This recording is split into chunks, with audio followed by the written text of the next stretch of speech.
जय हिंद एवरीवन। आज हम लोग विद्युत द्विध्रुव के अक्षीय स्थिति पर वैद्युत क्षेत्र का तीव्रता का व्यंजक ज्ञात करेंगे। तो आइए देखते हैं कैसे ज्ञात कर सकते हैं। तो यहाँ हमने एक चित्र बनाया जो क्या है, विद्युत द्विध्रुव है और ये पी बिंदु क्या है, यहाँ इसके अक्षीय स्थिति पर है। तो आइए देखते हैं कैसे ज्ञात कर सकते हैं। तो फर्स्ट ऑफ ऑल देखते हैं कि माइनस क्यू और क्यू नॉट के बीच की दूरी कितनी है। तो कितनी है, माइनस क्यू नॉट की माइनस क्यू तथा क्यू नॉट का है पी बिंदु पर। तो वहां माइनस क्यू तथा पी के बीच की दूरी, पी की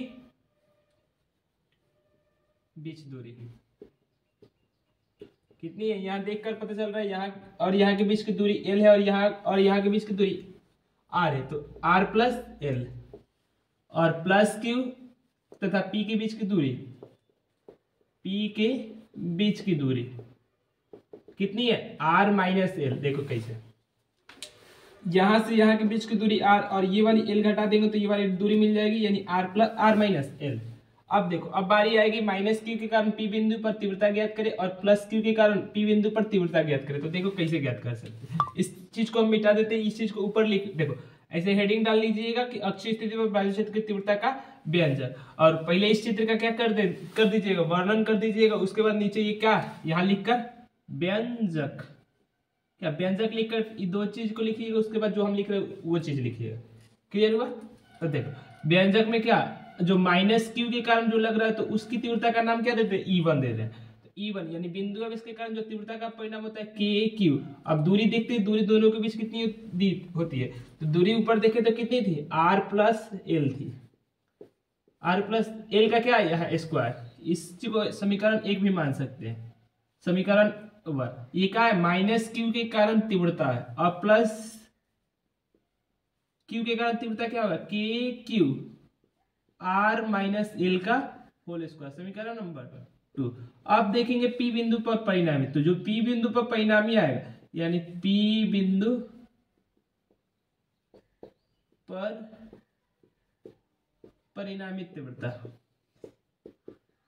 अब देखो तीव्रता देखने के लिए आप लोग को क्या, इन दोनों के बीच एंगल देखना होता है। अगर एंगल 0 डिग्री होता है तो सिंपली जोड़ देते, लेकिन देखकर पता चल रहा है यह माइनस क्यू इस क्यू नोट को क्या करेगा, आकर्षण करेगा, और ये प्लस क्यू इस क्यू को क्या करेगा, प्रतिकर्षण करेगा। तो दोनों के बीच, यानी इन दोनों तीव्रता के बीच कितना डिग्री का एंगल बन रहा है, 180 डिग्री का एंगल बन रहा है। तो बड़े में से छोटे को घटा देंगे, तो बड़ा ये वाला है, छोटा ये है। तो ई जो पी पर आएगा तो उसको एक्सिस बोल देते, ई ए यानी एक्सिस पर तीव्रता। तो क्या होगा, E2 माइनस E1। E2 का मान दिया है के क्यू, नीचे आर माइनस एल का होल स्क्वायर, बीच में माइनस के क्यू आर प्लस एल का होल स्क्वायर। इन दोनों में से कॉमन ले लेते हैं, क्या कॉमन आ जाएगा, थोड़ा साइड से करते हैं क्योंकि उधर भी जाना है। के क्यू कॉमन आ जाएगा, ऊपर बचेगा 1 अब बट्टा आर माइनस एल का होल स्क्वायर, बीच में माइनस और ऊपर 1 माइनस आर प्लस एल का होल स्क्वायर।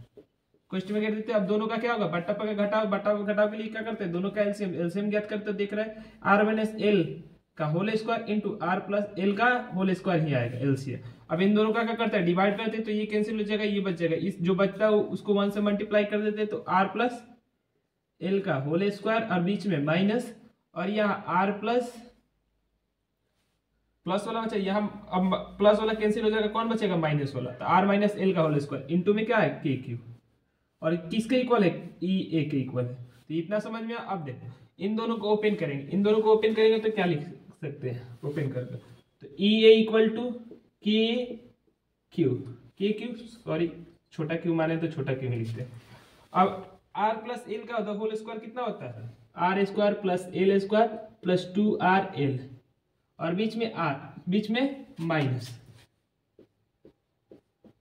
बीच में क्या माइनस। तो यहां से R square minus L square plus 2RL, ये कैसे किए, तो माइनस का मल्टीप्लाई इस क्वेश्चन के अंदर कर लिए। तो जो प्लस वाला चीज था वो माइनस हो गया, जो माइनस वाला चीज था वो क्या हो गया, प्लस हो गया। नीचे क्या, आर माइनस एल का होल स्क्वायर और इंटू आर प्लस एल का होल स्क्वायर। अब जब इसको करते हैं तो देखो आर स्क्वायर से R square cancel, L square से L square cancel, 2RL into 2RL कितना, 4RL।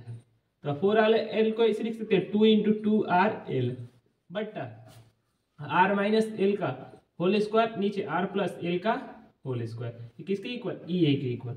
अब देखो आप लोगों ने पढ़ा है P इक्वल टू क्या होता है, 2L इंटू क्यू। तो यहाँ है 2 और L, यहाँ है Q, उसके जगह हम क्या पुट कर सकते हैं, पी पुट कर सकते और 2 को बाहर निकाल दे 2kp। देखो 2 बाहर निकल गया, k बाहर निकल गया, q 2l के जगह और यहाँ भी क्या बचा r बचा है, नीचे r माइनस एल का होल स्क्वायर और इंटू आर प्लस एल का होल स्क्वायर। ये किसके इक्वल है, ये एक इक्वल है। अब देखो कंडीशन निकालकर अक्षीय स्थिति पर क्या होता है, कंडीशन निकालकर अक्षीय स्थिति में वैद्युत क्षेत्र की तीव्रता ज्ञात होता है। तो कंडीशन क्या लगाया जाता है, कंडीशन यही लगाया जाता है जो कि एल है बहुत बहुत बहुत बहुत छोटा है किससे, आर से। तो एल को क्या मानेंगे, 0 मानेंगे। तो जो ई ए का मान आएगा 0 मान लेंगे, तो ऊपर 2kp और आर के पावर 4, क्योंकि एल एल गायब हो जाएगा, ऊपर एक ए नीचे 4 बोलते, एक कैंसिल होकर क्यू हो जाएगा। तो 2kp बटा आर की, ये अक्षीय स्थिति पर क्या है, तीव्रता का मान है। तो आशा करते हैं आप लोगों को व्यंजक समझ में आया होगा। ये 5 मिनट का सीरीज अगर आप लोगों को अच्छा लग रहा होगा तो प्लीज कमेंट कर सकते हैं कि ऐसा नेक्स्ट सीरीज हम लोग लाते रहे। लेक्चर इतना ही रखते हैं, थैंक यू।